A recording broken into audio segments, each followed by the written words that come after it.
श्रोता प्रेमियों, मैं राम सागर शास्त्री आप लोगों के समक्ष रखने जा रहा हूं एक प्रसंग, विप्र कन्या सुब्रता की कथा। देखिए, एक बार की बात है, उज्जैन नगर में परम रूपवती एक वैश्या रहती थी। वैश्या इतनी सुंदर थी जो उसे एक बार देख लेता था वह मोहित हो जाता था। उसी मोहल्ले में एक परम विद्वान ईश्वर भक्त ब्राह्मण रहता था, जिसका एक जवान पुत्र था जो पिता के आचरणों का अनुकरण करता था।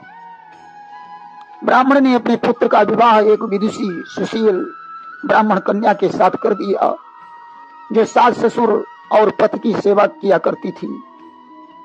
संयोगवश वह ब्राह्मण पुत्र एक दिन उस वैश्या के दरवाजे से होकर गुजरा। ज्यों ही उसने वैश्या को देखा, ब्राह्मण पुत्र उस पर मोहित हो गया। गोस्वामी तुलसीदास जी ने श्री रामचरितमानस में एक चौपाई लिखी है कि को न कुसंगति पाई न साई और राई न तेज मते चतुराई। कुसंग में पढ़कर कौन बर्बाद नहीं हुआ।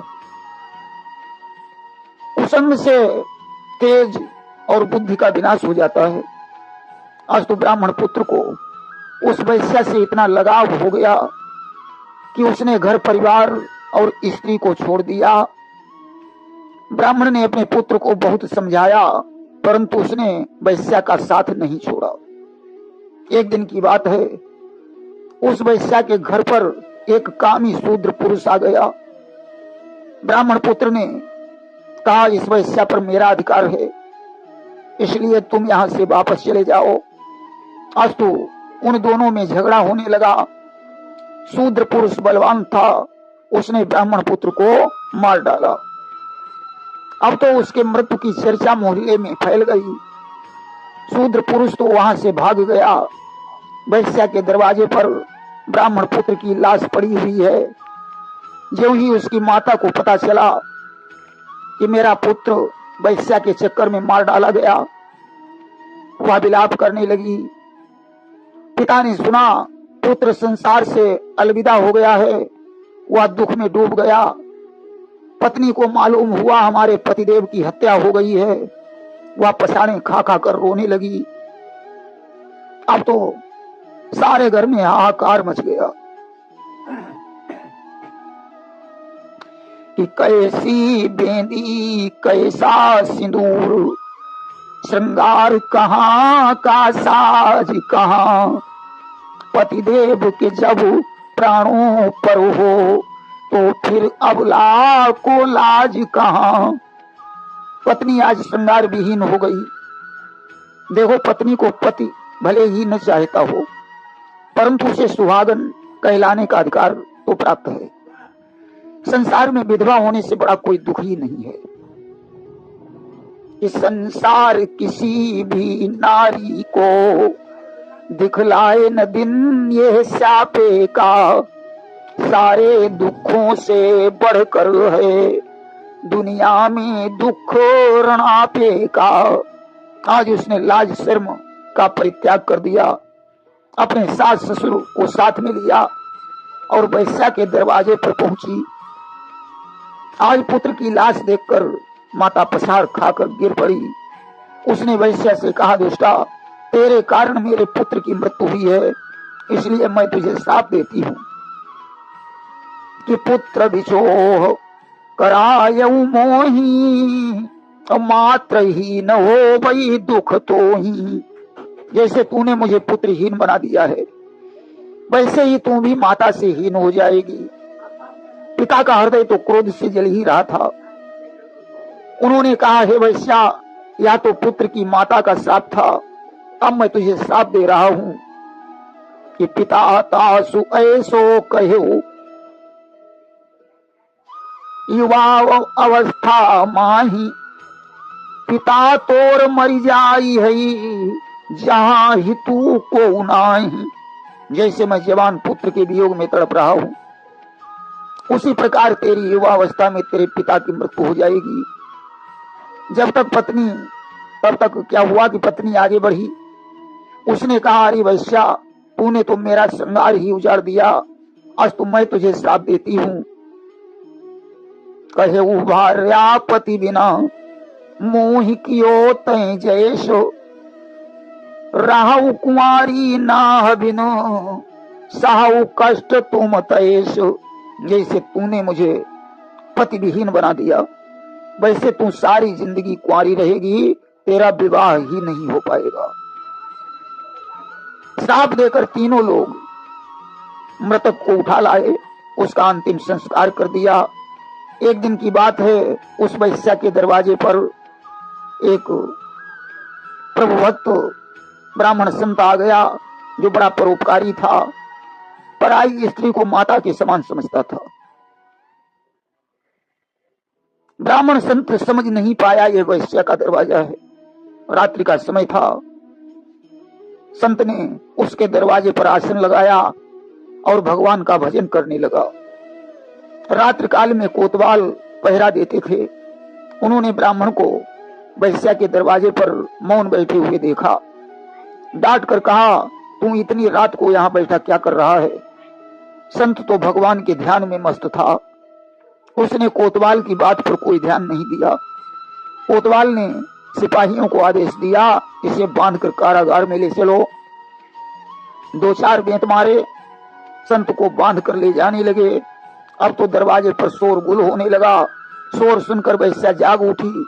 उसने हाथ में दीपक उठाया और दरवाजा खोलकर बाहर निकली। उसने देखा, अरे ये तो कोई संत है। कोतवाल से कहा, इसे छोड़ दो, संत को सताना अच्छी बात नहीं है। संत तो परोपकारी होते हैं, इनका दर्शन ही सभी पापों को नष्ट कर देने वाला होता है। सिपाहियों ने संत को छोड़ दिया और क्षमा मांगी। महाराज, श्राप मत देना, अंधेरा था, हम आपको पहचान नहीं पाए। और संत हृदय नवनीत समाना, कहा कभी न पई काई न जाना। संत का हृदय मक्खन के समान कोमल होता है। उन्होंने सिपाहियों से कहा, कोई बात नहीं, यहाँ जो भी होता है हर की इच्छा से होता है, इसमें तुम्हारा कोई दोष नहीं है, तुम जा सकते हो। सिपाही चले गए। वैश्या संत को घर ले आई।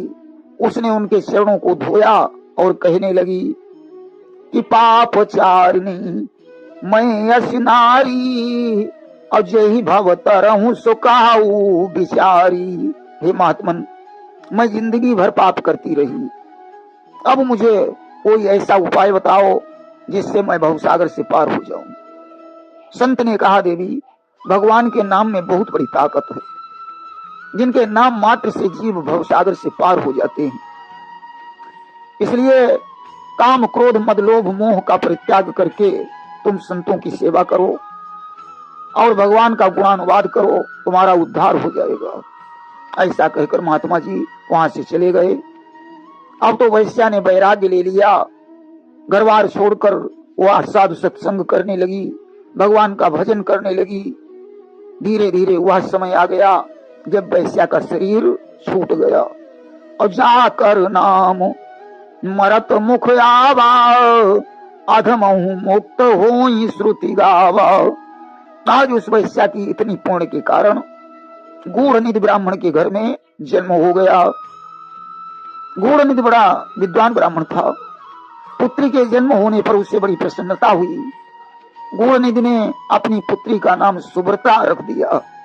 पुत्री बड़ी धर्मनिष्ठ थी कि व्रत तप दान करई दिन राती। उसे व्रत पूजा से बड़ा लगाव था। वह बड़ी सुंदर थी। धीरे धीरे सुब्रता 4 वर्ष की हो गई। अब तो पूर्व जन्म का शाप उदय हो गया, जो शाप इसे ब्राह्मण पुत्र की माता ने दिया था। कौन सा? कि पुत्र बिछोह कराय मोही, मात्र ही न हो गई दुख तो ही। अस्तु 4 वर्ष पर ही सुब्रता की माता का देहांत हो गया। अब तो ब्राह्मण को स्त्री के बिना घर बेकार लगने लगा। लिखा है, न ग्रहम ग्रह मिथ्याहु गृहिणी गृह मुच्यते, ग्रहम ही गृहिणीहीनम अरण्य सदृशम मतम। वह घर घर नहीं है, जिसमें गृहिणी नहीं है। गृहिणी के बिना तो घर जंगल के समान है। अब तो ब्राह्मण ने घरबार छोड़ दिया और सुव्रता को साथ में लेकर ऋषि मुनियों के आश्रम पर कुटी बनाकर रहने लगा।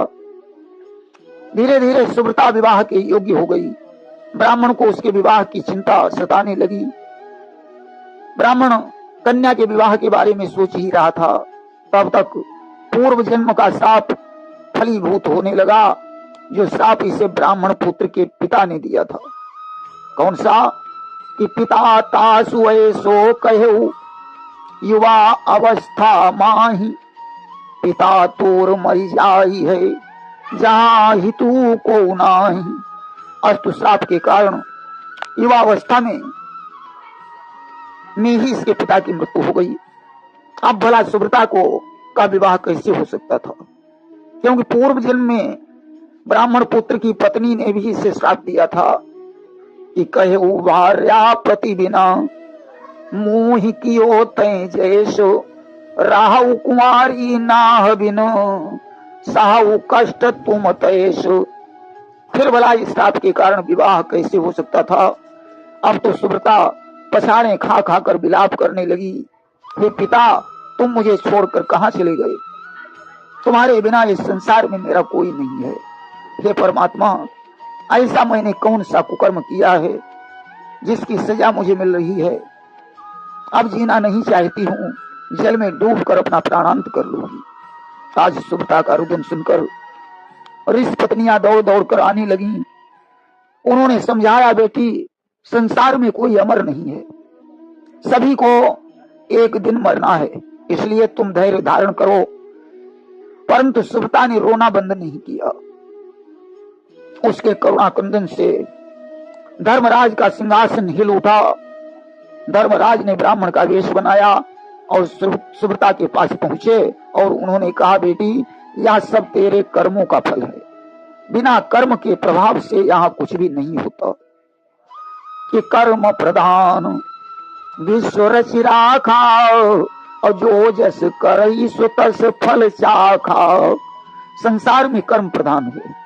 यहाँ जो जैसा करता है उसे वैसा ही फल प्राप्त होता है।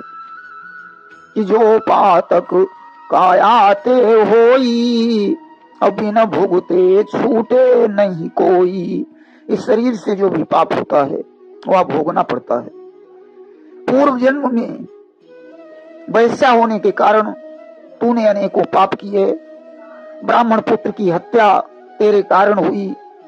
उस पुत्र के माता पिता और स्त्री का श्राप तेरे ऊपर आया, जिससे तू माता पिता से हीन और अविवाहित रह गई। अब पूर्व जन्म का खाता समाप्त हो चुका है। आगे अच्छे कर्म कर ताकि तुझे वैकुंठ की प्राप्ति हो जाए। अस्तु, सुव्रता ने संन्यास ले लिया, घनघोर तपस्या की और तपस्या करके उससे वैकुंठ लोक प्राप्त हो गया। प्रेम से बोलिए वृंदावन बिहारी लाल की जय।